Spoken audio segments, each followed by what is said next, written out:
परशु के साथ महाराज वायु मार्ग से आकाश मार्ग से जैसे ही लंका की ओर प्रस्थान किया और जैसे बाण वहां पहुंचा, प्रभु श्री राम ने देखा अरे अर्धरात्रि में सूर्य निकल आए क्या। और महाराज जैसे प्रभु श्री राम ने सर उठा करके देखा, वो महाराज देखते ही समझ गए अरे अरे अरे ये तो मां कैकेयी के द्वारा चला हुआ बाण है। तुरंत प्रभु श्री राम ने अपने गोदी से महाराज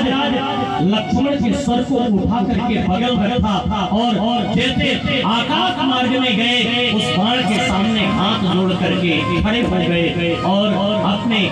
नेत्र को बंद किया, मां कैकेयी का ध्यान लगाया और मां कैकेयी से बोल पड़े मां क्या क्या तूने, एक तू ही तो ऐसी है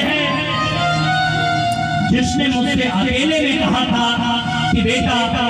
इक्ष्वाकु वंश में बड़े बड़े राजा हुए और सब सत्यवादी हुए, लेकिन सत्यवादिता की बात आती है तो हरिश्चंद्र का नाम आता है। इक्ष्वाकु वंश में बड़े बड़े कुलीन राजा हुए, लेकिन कुल की बात आती है तो रघुकुल का नाम आता है। ऐसे बेटा राजा तो बड़े बड़े हुए, लेकिन जब राज्य की बात आए तो कैकेयी आप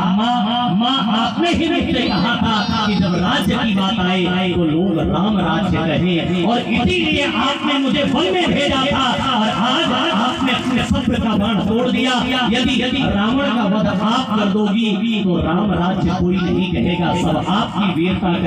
कहेंगे। माँ आपने 14 वर्ष तक मेरा इंतजार किया है, अब माँ 10 दिन शेष रह गए उस राम राज्य की आपकी परिकल्पना को पूरा होने के लिए, तो आपने अपने सब्र का बाण तोड़ दिया।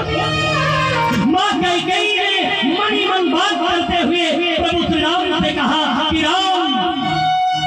कैकेयी जानकी का हरण बर्दाश्त नहीं कर पाई, ऐ मेरे लाल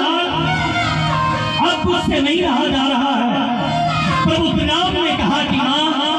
अब वो दिन दूर नहीं है जब राम आपके सामने फिर आकर के खड़ा होगा जानकी के सामने, और ऐ मां मैं तुझे ये वचन देता हूँ, मेरे पास भी अनेक बाण हैं जिससे मैं रावण का वध कर सकता हूँ, लेकिन अगर उस आतताई रावण ने अगर किसी स्त्री का हरण किया है तो मैं तुझे वचन देता हूँ कि मैं तेरी स्त्री के ही इस बाण से मैं रावण का वध करूंगा। और जैसे प्रभु श्री राम ने मां कैकेयी से अपने मनी मन बात किया, महाराज हाथ जोड़ करके उस बाण को अपने हरकत में डाला और राम का युद्ध जब प्रारंभ हुआ तो प्रभु श्री राम ने अपने और बाणों का अनुसंधान किया, लेकिन